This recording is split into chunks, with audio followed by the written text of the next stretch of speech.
Well, let me tell you about a very common problem that I see in my chiropractic office. It's adhesions in the hip joint. Now, I could also be easily talking about the shoulder joint as well. Both are a kind of ball and socket type of joint that have a very full range of motion. And while this is very good, it also creates a problem for you and me because most of us don't put our shoulders and hips through that full range of motion often enough to keep them healthy. So these little adhesions will build up in the shoulder and hip joint and eventually start to cause some pain.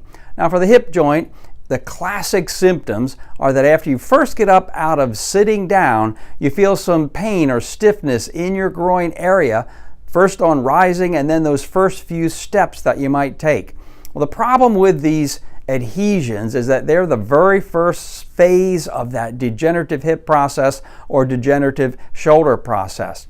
So you also may have difficulty laying on that side at nighttime. The adhesions will eventually start to irritate all the soft tissue around the joint, be it your shoulder or hip, and eventually the outer side of that becomes sore so that if you lay on your shoulder or your hip at nighttime, you can't do it because it starts to hurt.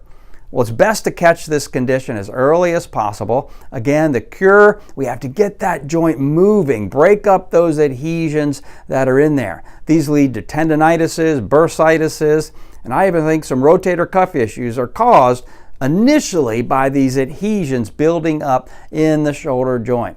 So it's real important, don't let something like this go. The longer you let it go, the more difficult it will be to treat later. So if you're having some groin pain, hip pain, shoulder pain, get in to see me in my chiropractic office. We'll set up an examination to kind of take a look at this and see if we can help you. Chiropractors are uniquely trained to help break up these adhesions, get those joints moving. Once we get them moving properly, we also strengthen the joint by doing some real simple exercises. So don't let it go. It'll only get worse.